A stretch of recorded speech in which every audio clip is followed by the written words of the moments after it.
우리 하나님 말씀 봅니다. 시편 112편.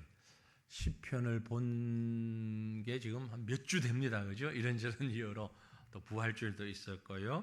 아무튼 그렇습니다. 그래서 111편이 좀 까마득할 수도 있는데 111편 들어가면서 제가 강조했던 단어가 하나 있습니다. 뭐였죠? 할렐루야. 할렐루야. 뭐라고 그래요? 할렐루야가 여호와, 야훼, 여호와를 찬양하라. 할렐루야. 그래서 할렐루야가 아니고 영어식도 아니고 히브리식으로 할렐루야. 여호와를 찬양하라. 111편과 112편은 매우 유사합니다. 같이 10절까지 읽고 어떤 사람은 쌍둥이 시편이다. 똑같다는 의미는 아닌데요. 그렇게 이야기를 할 만큼 구조상으로 내용상으로 연결되어 있는, 어떤 분은 자매시다, 쌍둥이시다, 형제시다 이렇게 표현을 합니다. 여호와를 찬양하는 자에게 주어지는 은혜, 시편 112편은 여호와로 인하여서 받는 복에 관한 얘기를 하고 있습니다. 그래서 복 있는 사람이라고 말씀을 드립니다. 세상에 복 받기를 원치 않는 사람 있을까요? 없죠. 아무도 없습니다. 다 복 받기 원합니다. 그 복이 어디서 오는가? 중국인들은요, 이 복자 여러분 아시죠? 복자를 집에 거꾸로 매달아 놓는답니다. 거꾸로. 복을 안 받겠다는 얘기가 아니고, 왜냐하면 복이 하늘에서부터 온다, 이런 의미 생각을 가지고 복자를 거꾸로 매달아 놓는다 그래요. 우리나라는 이제 뭐 조금 지나긴 했습니다만 대문에 붙이죠. 뭐라고요? 입춘대길 그냥다경. 입춘대길 그냥다경. 대문에, 기둥에. 아파트니까 지금 이런 모습을 거의 보지를 못하는데, 옛날 한옥주택 같으면 아마 자기도 모르는 사람이 어디 있을 거예요. 대들보라든지 어딘가는. 봄이 되니 크게 길한 일이 생기고, 입춘대길, 크게 길한 일, 좋은 일이 생기고, 그냥다경, 경사스러운 일이 많이 생기기를 바란다. 새해는, 봄에는 그런 의미로 입춘대길 그냥다경 나 붙여. 그러면 복을 의미하는 거죠. 복 받기를 원한다. 결국 중국인이든 한국인이든 복은 외부에서 오는 걸로 이해를 했어요. 하늘에서 내리거나 바깥에서 안으로 들어오거나 그런 걸로 얘기해요. 왜 그러냐면은 우리 조상들이 생각했던 복이라고 하는 게 도대체 뭐냐? 뭐가 복이냐? 뭐가 복이죠? 복의 내용은 건강도 복이고요, 사람들과의 관계도 복이고요, 화목, 또 지혜도 복이고요. 뭐니 해도 복 중에 복은 오늘날 재물이겠죠. 재물. 그렇죠? 뭐 돈이 있으면 건강도 웬만큼 또 감당할 수 있고, 화목도 웬만큼 건강할 수 있고, 돈만 많으면 다 된다. 그래서 돈이 최고의 복의 기준이다. 이렇게 생각하는 분들이 많이 있을 겁니다. 그러니까 결국 내 안에서 만들어지는 게 아니고 바깥에서부터 만들어져서 내게 유입되어 들어오는, 흡입되어 들어오는, 이게 복이다라고 생각을 한 거죠. 하지만 이 112편에서는 하나님이 원하시는, 하나님의 사람들이 가져야 하는 복이 뭐냐를 우리에게 새롭게 가르쳐 줍니다. 말씀드린 대로 111편에서 여호와를 찬양하라, 하나님이 행하신 놀라운 일들을 기록했고, 그 놀라운 일에 준하여서 하나님을 바라보는, 하나님을 찬양하는 자가 받는, 하나님을 경외하는 자가 받는 것이 있으니 그게 바로 복이다라는 겁니다. 111편의 마지막 결론이 뭐였는가 하니까 111편 마지막 절 10절이죠. 여호와를 경외함이, 여호와를 경외하는, 할렐루야, 여호와를 경외함이 지혜의 근본이라. 그의 계명을 지키는 자는 다 훌륭한 지각을 가진 자이니 여호와를 찬양함이 영원히 계속되리로다. 여호와를 경외하고 여호와를 찬양하는 것이 계속된다. 그리고 이 말씀에 이어서 바로 112편 1절에 본문 1절에 할렐루야 여호와를 경외하며 그의 계명을 크게 즐거워하는 자가 복이 있다. 여호와를 경외하고 여호와를 찬양하라. 그게 바로 복이다. 112편이 그 얘기를 하고 있는 겁니다. 똑같이 할렐루야로 시작하죠. 11편도 112편도 하나님께 영광, 하나님을 찬양하는 것, 이게 명령입니다. 그 명령을 하면서 112편에서는 그렇게 하나님을 찬양하는 자, 경외하는 자가 복을 받는다. 그러니까 우리가 일반인들이 생각하는 하늘에서 내려오거나 바깥에서 들어오는 것이 아니고 하나님이 주시는 것이다. 신약적인 의미로서는 그 하나님이 주시는 복의 내용이 어떤 것인가 하니까 우리가 잘 아는 대로 마태복음에 팔복을 얘기하잖아요. 팔복. 어떤 사람? 가난한 자, 애통하는 자, 뭐 이런 이런 자가 복을 받는다라고 했는데 시편은 사실 복의 내용을 처음부터 얘기하고 있어요. 시편 1편이 어떻습니까? 복 있는 사람은 복 있는 사람은 이라고 시작을 하잖아요. 그죠? 2편에 여호와께 피하는 자는 복되도다. 여호와께 피하는 모든 사람이 복이 있다. 32편 가면 허물의 사함을 받은 자가 복이 있다. 84편에 여호와를 의지하는 자가 복이 있다. 중간중간에 128편에 가도 여호와를 경외하고 그의 길을 걷는 자에게 복이 있다. 이런 복이 있도다, 복이 있도다 말이 10편 1편부터 150편까지 약 30번이에요. 30번. 그래서 어떤 사람은 10편을 문학 쓰지만 지혜서다. 지혜서다. 복을 어떻게 누릴 수 있는가를 가르쳐 주는 것이다.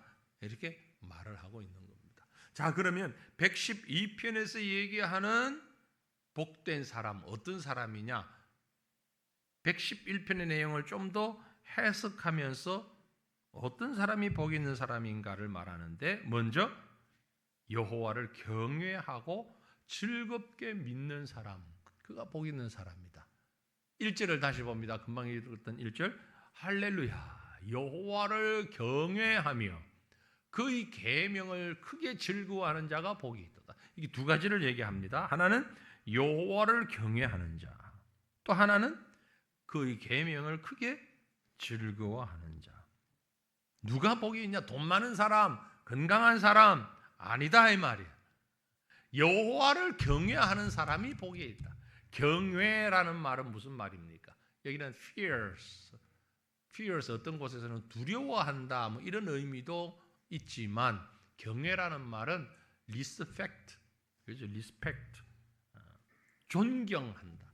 fear와 respect를 합친 말이 경외예요. 요즘 우리 respect가 별로 가볍게 쓰이지만 사실 그 말은 그렇게 가벼운 말이 아니거든요. 무릎을 꿇고 그 앞에 내가 무릎을 꿇고 두 팔을 올려서 높이는 거, 이게 리스펙트거든요. 여러분 무릎 꿇는 게 뭐 웬만한 일은 아니잖아요. 여러분 앞에 무릎 꿇은 사람 언제 본 적이 있어요? 별로 본 적 없으실걸요. 특별한 일이 있어서 아이고 한 번만 봐주세요. 한 번. 그래서 무릎 꿇고 애기들 그러는 것 말고 어른이 누군가 나 앞에서 무릎을 꿇는다, 내가 누구 앞에서 무릎을 꿇는다, 평생 살면서 한 번 경험하기 쉽지 않은 일이에요. 그죠? 그 무릎을 꿇는다는 의미는 당신이 나보다 리스펙트, 나는 당신을 리스펙트합니다. 존경합니다. 그런 의미거든요. 높입니다. 거기에 fears, 두려움이 있는 거예요. 두려운 마음으로 여호와를 높입니다. 이건 절대적 주권을 인정하는 두려움입니다. 귀신이 무섭다 이런 두려움이 아니에요. 낭떠러지가 있어서 무섭다 이런 fear이 아니에요. 그 fears는 너무 그분이 가지신 그 힘 혹은 권위 혹은 그 영광, 이게 두렵다라는 의미거든요. 많은 힘을 가진 사람, 많은 능력을 가진 사람, 그 앞에 섰을 때에 느끼는 감정입니다. 여호와를 이렇게 두려워하고 경외하는 자, 여호와를 경외하는 자, 정말 우리의 갈등 중에 하나이기도 하고 구분을 잘 못하는 것이기도 한데, 하나님은 분명히 우리에게 너무나 친밀하신 분이에요. 아버지처럼 친밀하신. 여기 아버지는 엄격한 아버지보다는 아주 사랑스러운 아버지. 특별히 자라나는 아이들이 한 2살, 3살, 그래서 한 5살, 6살까지, 그게 그 아이들에게 아버지는 맥가이버 같은 존재이기도 하고 하나님 같은 존재이기도 하죠. 말만 하면 다 해주잖아요. 그런 아버지. 너무 친밀. 그래서 하나님을 우리 아빠, 아버지라고 부른다. 그러니까 너무 친밀감만을 강조하는데, 그 친밀감만 있는 게 아니고 예전에 우리가 아버지에게서 느꼈던 존함도 부르기가 어렵고, 그 아버지 앞에 뭐 장난은 아주 생각도 못하고, 그죠? 농담 어떻게 아버지 앞에, 여기 계신 연세 드신 분들은 거의 그런 아버지와 함께 살아왔을 거예요. 아닌 분도 계시지만 요즘 아이들이 느끼는 아버지의 개념과는 완전히 다르죠. 아주 그 앞에서는 말하기도 두려워. 엄마한테는 그래도 얘기는 좀 할만한데 아버지 앞에는 뭔가 말하기도 두렵고, 반항하는 것은 꿈에도 생각 못하고, 뭐 웃고 농담하고 뭐 이건 뭐 아예 생각조차 못하는, 그 둘이 합쳐져야 되는데 하나님은 우리는 그 하나만, 어느 하나만 자꾸 생각을 한단 말이에요. 너무 두렵거나 너무 친밀하거나. 하나님은 이 둘이 완벽하게 조화되어 있는 분입니다. 우리에게 그런 하나님을 모신 자가 복 있는 사람이에요. 여러분이 모시고 있는 하나님은 어떤 하나님? 여러분이 믿는 하나님은 어떤 하나님이십니까? 능력도 있죠, 힘도 있죠, 사랑도 있습니다. 그 하나님을 경외하는 자가 복이 있다. 더 나아가서 그의 계명을 즐거워하는데 크게 즐거워한다. 계명은 어떤 겁니까? 계명은 꼭 지켜야 되는 거잖아요. 순종해야 되는 거잖아요. 그죠? 해도 되고 안 해도 되는 게 아니고, 계명은 엄격한 명령이에요. 살인하지 말라, 도둑질하지 말라, 주 여호와의 이름을 망령되이 끊지 말라. 이 계명의 핵심인데, 십계명이, 이 십계명은 꼭 해야 되는 것이고 쉽지 않은 거예요. 더군다나, 그죠? 감당하기가 쉽지 않아요. 그런데 이 계명을 즐거워하는 자, 크게 즐거워하는 자, 제대로 즐거워하는 자, 하나님의 말씀이, 하나님의 계명이 너무 귀하게, 감사하게, 기쁨으로 다가오는 자, 하나님의 말씀대로 살아가는 것이 너무 기쁨이 되고 감사가 되는 자, 복 있는 사람이다. 그런 사람은요, 예수 믿고 신앙생활 하는 게 즐거울까요? 힘들까요? 즐거운 거죠. 힘이 드는 것만은 아니에요. 왜 예수 믿는 게 힘이 들까? 그 힘이 든 이유는요, 그 신앙이 온전히 성숙하지 못했기 때문에. 하나님을, 아버지 하나님을 경외하는 쪽에만 가 있거나 친밀한 쪽에만 가 있거나, 아니면 자기 중심의 하나님으로만 있거나, 하나님에 대한 바른 이해가 되지 못할 때 신앙생활이 힘들죠. 너무 힘들어요. 때로는 거추장스럽다는 말이 참 안타까운 표현이지만, 신앙생활하는 게 거추장스러워, 심각한 상황입니다, 영적으로. 그럼에도 불구하고 그런 상황이 생길 수 있어요. 근데 그건 매우 우려서 잘못되어 있는 거죠. 복 있는 게 아닙니다. 여러분, 신앙생활을 복되게 하시기를 바랍니다. 기쁘게 해야 돼요. 그러기 위해서는 여호와를 경외하고 그의 계명이 크게 즐거운, 계명이 즐거우려면요, 그 계명을 주시니와 그 계명이 나에게 얼마나 유익한지를 아는 자가 즐거운 거예요. 학교 다닐 때 공부가 즐거웠던 분, 그러니까 지금 별로 성공을 못했지. 죄송합니다. 아주 죄송합니다. 공부가 즐거운 사람은요 성적이 좋을 수밖에 없어. 억지로 하니까 성적이 그만하지. 저를 포함해서 모두가. 근데 공부가 즐거울 때가 있잖아요. 너무 즐거울 때 공부를 제대로 하는 거예요. 잘하는 거예요. 신앙생활을 즐겁게 하시길 바랍니다. 계명을 즐거워하고 복 있는 사람이. 이런 사람은 어떤 복을 또 누리느냐? 2절 3절 뭐라고 했지요? 그의 후손이 땅에서 강성하며 정직한 자들의 후손에게 복이 있으리로다.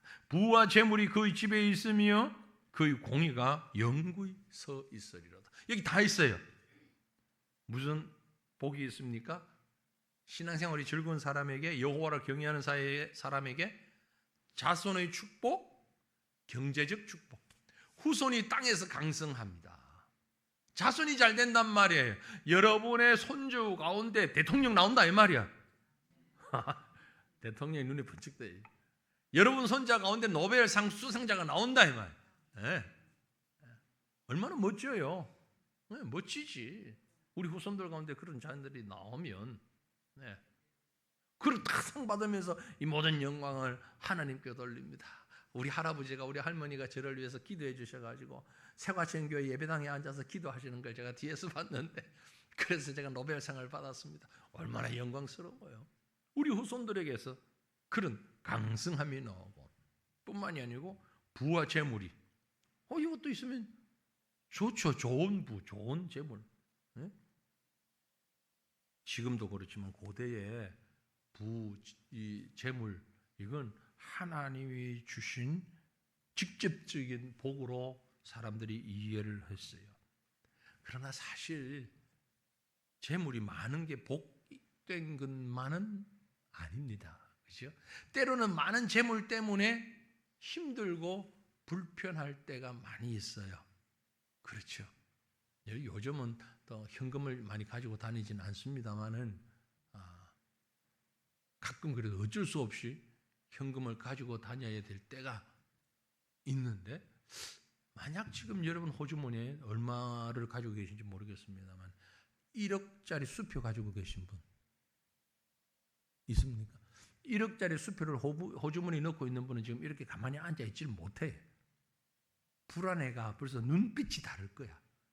흔들리면서 빨리 안 끝나나, 빨리 끝나요. 이걸 가져가요. 어디 한다 저금을 하든지, 오늘 주일날 이것도 은행에 넣기도 어렵고 이거 어떡하나. 안절부절해요. 안절부절. 주머니 아무것도 없는 사람은 편안하죠. 그죠? 편안해요. 재물이 우리를 행복하기만 하는 것만은 아니에요. 예수님이 하신 말씀 가운데 누가복음 12장 27절에 이런 말씀하셨어요. 백합화를 생각해 보라. 실도 만들지 않고 짜지도 아니하느니라. 그러나 내가 너희에게 말하노니 솔로몬의 모든 영광으로도 입은 것이 이 꽃 하나만큼 훌륭하지 못하다. 솔로몬은 예나 지금이나 가장 영광스러운, 가장 부유한, 가장 화려한 삶의 대명사가 솔로몬이에요. 솔로몬 궁전이 그랬고, 솔로몬의 삶이 그랬고, 지혜로우면서도 부유한 것이 솔로몬. 그런데 그 좋은, 그 부유한, 그 화려한 솔로몬의 영광이 무엇보다 못하다? 백합화보다, 들에 펴 있는 백합화보다 못하다. 백합화를 보라. 실로 만들지도 않고 짜지도 않고 아무것도 없는데 하나님이 그렇게 만드셨다. 솔로몬의 모든 영화와 솔로몬의 영화와 꽃 한 송이를 비교할 수 없는 것 같은데 비교했을 때 주님이 꽃을 더 귀히 여기셨다. 우리가 솔로몬을 잘 알죠. 부유했지만 그의 인생 후반기에는요, 하나님을 즐거워하는 것도 없었고 하나님을 경외하는 것도 없었고, 오히려 하나님 앞에 정말 죄악된 모습으로 인생을 마치는 것을 우리가 알 수 있습니다. 그래서 복된 인생은 조상들도 하나님을 경외함과 하나님의 말씀을 기뻐하는 것이고, 그 후손들도 동일하게 하나님을 경외하고 말씀을 즐거워할 때에 하나님께서 물질적 축복과 또 은혜도 허락하여 주시는 겁니다. 부와 재물이 그의 집에 있으며 그의 공의가 영구히 서 있으리로다. 재물이 있으면서 공의가 서 있는 집, 가장 좋은 거죠. 재물이 있으면서 공의가 사라지면 정말 안타까운데 오늘 3절에 보면 그의 공의가 영구히 서 있다. 그의 집에 재물이 있고 공의가 영구히 서 있는, 이것이 가장 큰 복이다. 누가 이런 복을 누느냐? 여호와를 경외하고 여호와의 계명을 크게 즐거워하는 자에게. 그러므로 사랑하는 성도들이여, 여호와 경외하고 그의 계명을, 그의 말씀을 크게 즐거워하는 은혜가 우리 모두에게 함께 가득하기를 축원합니다. 복 있는 사람. 또 복 있는 사람이 어떤 사람이냐? 정직한 삶을 사는 자입니다. 4절 5절 본문 4절 5절에 정직한 자들에게는 흑암 중에 빛이 일어나나니 그는 자비롭고 긍휼이 많으며 의로운 이로다. 은혜를 베풀며 구워주는 자는 잘 되나니 그 일을 정의로 행하리로다. 그랬어요. 정직한 자들에게는 흑암 가운데도 빛이 일어난다. 여호와를 경외하고 그의 계명을 크게 즐거워하며 살아가는 자는 자연히 정직할 수밖에 없어요. 그죠? 그래서 제가 조금 다른 말이기도 하지만 제대로 신앙생활을 하는 사람은 정치판에 가면 안 되겠다. 정치를 하면 안 되겠다. 제가 몰라서 하는 말인지는 몰라도 정치하는 데서는 거짓말 안 하고는 안 되는 것 같으니까, 정직하지 않으면 정직하면 정치를 못할 것 같으니까 정치하는 데는 우리가 좀 고개를 안 돌리면 좋겠다. 물론 그게 예수 믿는 사람, 신앙 좋은 사람들이 많아야 되는 건 맞아요. 분명히 맞아요. 그런데 참 아이러니하죠. 신앙 좋은 사람이 정치를 하면 좋겠는데 신앙 좋은 사람은 그게 안 가면 좋겠어요. 그 신앙이 망치니까. 거짓이 있으니까. 정직한 자들에게는 흑암 중에 빛이 난다 그랬어요.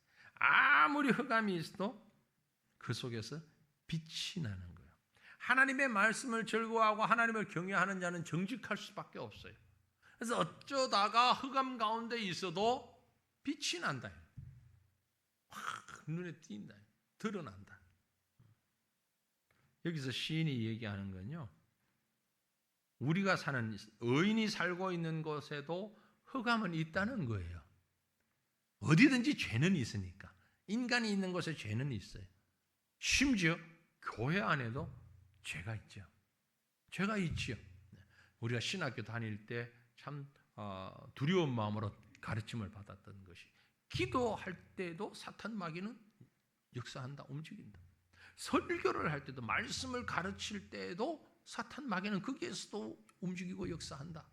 그러니까 기도 가운데, 찬양 가운데, 말씀 가운데도 흑암이 있어요.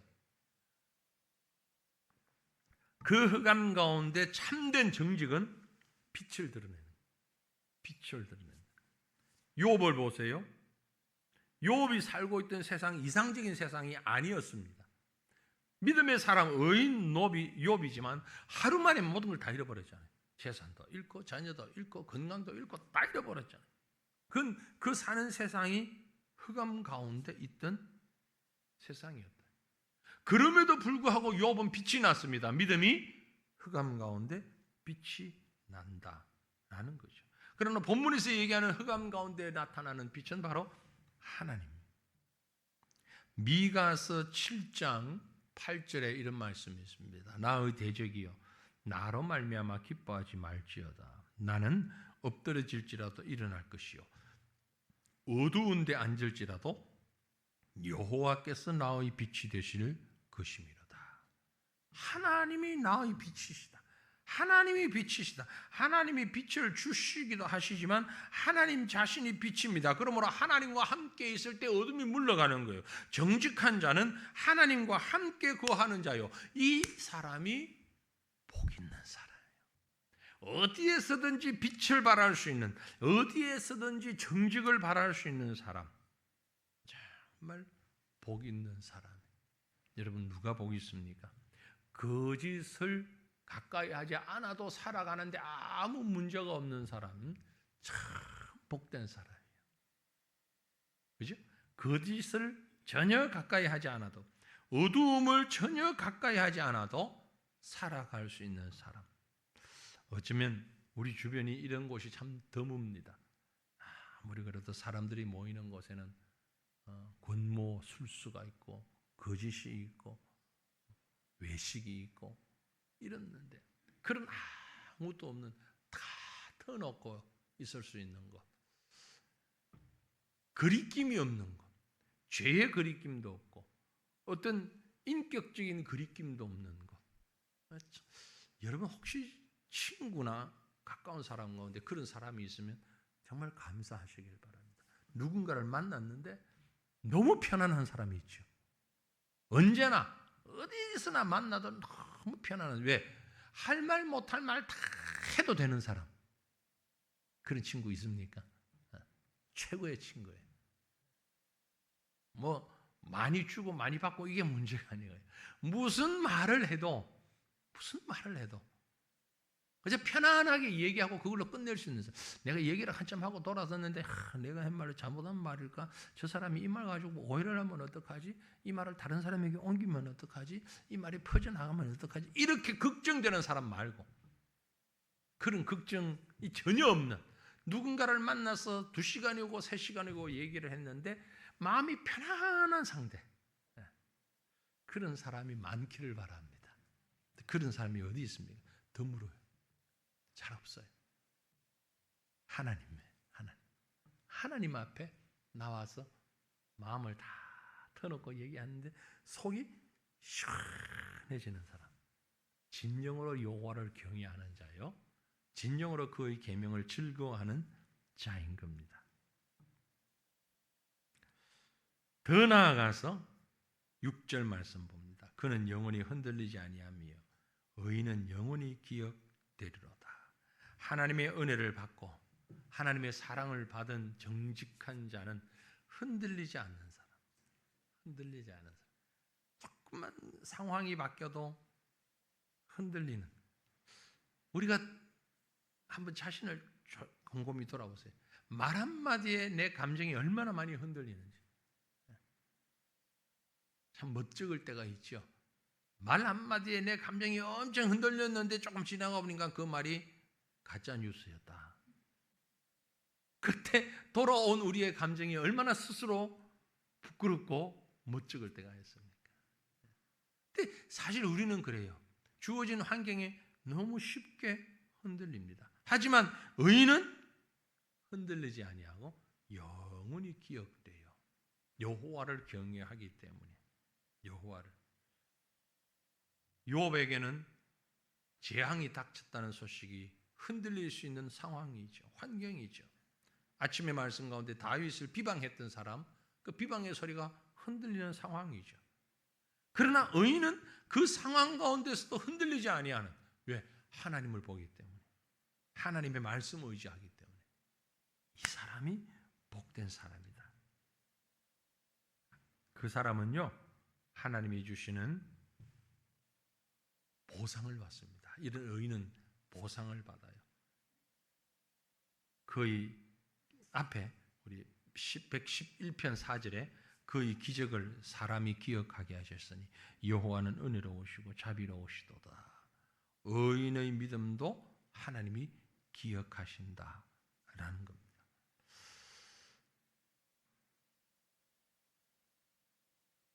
중요한 것은요, 하나님을 향한 믿음, 하나님에 대한 확신, 이것이 우리 가운데 있느냐라는 거죠. 어떤 자가 하나님에 대한 확신이 있는가? 그의 계명이 분명하다, 움직이지 아니하는 진리다라는 것을 믿는 사람입니다. 그래서 여호와를 경외하고 그의 계명을 즐거워하는 자는요, 그 말씀이 우리의 삶을 인도하는 것을 느끼는 거죠. 내 삶 속에 말씀이 함께 뛰어가는 것을 느끼는 거죠. 빌립보 2장 15절 16절 보면 이는 너희가 흠이 없고 순전하여 어그러지고 거스르는 세대 가운데서 하나님의 흠없는 자녀로, 아까 말씀드린 흑암 가운데 하나님의 백성들이 흠없는 자녀로 세상에서 그들 가운데 빛으로 나타나는데, 생명의 말씀을 밝혀 나의 다름질이 헛되지 아니하고 수고도 헛되지 아니하므로 그리스도의 날에 내가 자랑할 것이 있게 하려 함이라. 말씀이 나와 함께 달려갈 때에 주님 앞에 섰을 때 우리는 부끄러움이 없는 삶을 살게 되는 것입니다. 어그러지고 거스르는 세대 가운데서 하나님의 흠없는 자녀로 세상에서 그들 가운데 빛들로 나타나는 그런 삶. 주님은 제자들에게 너희는 너희 빛을 사람 앞에 비치게 하여서 착한 행실을 보고 하늘에 계신 아버지께 영광을 돌리게 하라 라고 말씀했죠. 마지막으로 오늘 이제 다시 본문으로 돌아갑니다. 시편 122편에서 복 있는 사람은 어떤 사람이냐? 나누는 사람입니다. 나누는 삶을 살아가는 사람. 진짜 부유한 사람은 누굽니까? 많이 가진 사람이 아니고 잘 쓸 줄 아는 사람이 진짜 부자예요. 많이 가지기만 한 사람을 우리는 어떤 부자라고 그럽니까? 졸부라고 하죠. 많이 갖는 데만 관심을 가지고 하여튼 악착같이 모으는, 쓸 줄 모르는 사람, 졸부죠. 좀 부끄러운 부자다 그 말이에요. 진짜 부자는요, 그래서 많이 가진 사람이 아니고 잘 쓰는 사람이에요. 많이 쓰는 사람이에요. 9절 말씀 보면 그가 재물을 흩어 빈궁한 자들에게 주었으니 그의 의가 영구히 있고 그의 뿔이 영광 중에 들린다. 이 진짜 복 있는 사람이에요. 나누며 관대하게 베푸는 사람, 두 가지 복을 누립니다. 하나는 의가 영구히 있다. 또 하나는 관대하게 베푸는 사람의 뿔은 영광 중에 들릴 것이다. 그 뿔이 영광 중에 들린다. 의가 영구히 있다. 3절에서도 비슷한 말씀을 했는데 하나님께서 그와 그의 의로운 행위를 영원히 기억하신다. 그런 말씀입니다. 베푸는 자의 손은 하나님이 기억하십니다. 하나님처럼 관대하게 베푸는 자. 하나님은 베푸는 자의 모델이죠. 많은 것을 베풀었습니다. 세상을 창조하셨고 세상을 주셨고 그 세상을 우리를 위해서 다 공급하십니다. 그러므로 흩어 베푸는 사람, 그를 관대하게 베푸는 사람의 뿔은 영광 중에 들릴 것이다. 하나님이 함께 하신다. 하나님이 함께 하신다. 예수를 모르는 사람은요, 모으는 부자예요. 그러나 예수를 아는 사람은 나누는 부자예요. 대표적인 인물이 누굽니까? 삭개오라는 사람이죠. 삭개오가 예수님 만나기 전에는요, 세금을 거두면서 한등 모으는 부자였어요. 예수 만난 이후에 뭐라고 그럽니까? 주님, 내가 내 재산의 절반을 나누겠습니다. 남의 것을 뺏은 것이 있으면 4배로 갚겠습니다. 이 말이 뭐냐면은 나누고 주겠다는 거죠. 나누겠다. 어느 삭개오가 더 부자냐? 예수님 만난 이후의 삭개오, 진정한 부자입니다. 교회는 이런 사람들이 모이는 곳이에요. 사도행전 2장에 있는 초대교회 모습은요, 자기들이 가지고 있는 것들을 귀히 여기지 아니하고 자기 것으로 여기지 아니하고 다 모았다. 교회로 다 내어놓고 서로 나누었다. 통용했다. 그 말은 가진 사람이 못 가진 사람에게 나누어주고 못 가진 사람은 가진 사람에게 서로 받아 서로 통용하는, 그걸 말합니다. 많은 사람에게 친구가 되어주면서 나누는 것, 그게 교회의 모습인데, 첫 교회의 모습인데, 그래서 교회가 부유한 거죠. 오늘날과 같은 교회 모습으로 부유한 것은 사실은 심각한 문제가 있는 거죠. 뭐 요즘 한국 교회는 그런 교회가 별로 없긴 합니다만은 연말 재정 결산을 했을 때 남는 돈이 많은 교회, 참 책망받을 교회입니다. 좋은 교회 아닙니다. 물론 맨날 마이너스가 되면 그것도 살림을 잘못 산 교회죠. 가장 이상적인 교회는요, 플러스 마이너스 제로가 돼야 돼요. 연말 계산을 딱 하는데 플러스와 수입과 지출이 제로가 다 돼.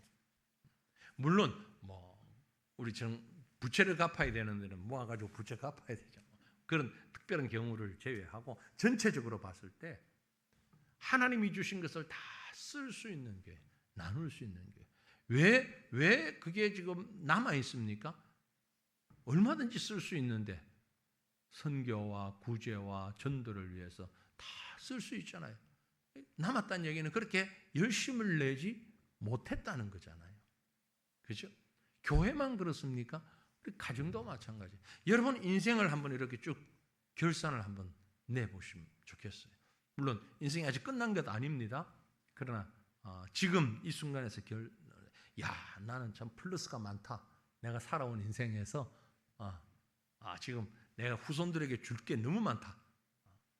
내 인생 아무것도 없는 데서 맨주먹 들고 시작해서 맨주먹으로 시작해가지고 지금 돈도 얼마 있고 땅도 얼마 있고 부동산에 이거 우리 아들한테 얼마 딸한테 얼마 유산을 나눠주세요.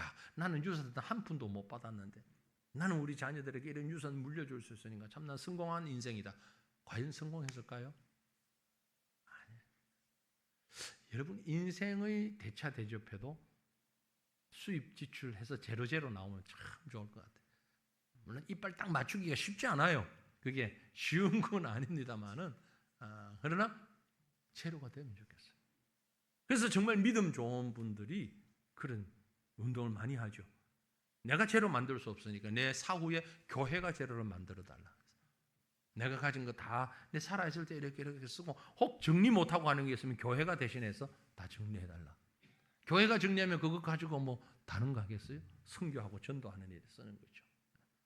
생활전교회 성도들이 그런 분들이 좀 많았으면 좋겠어요. 여러분 얼굴빛이 어두워지는데 아파트 비싸지 않아요.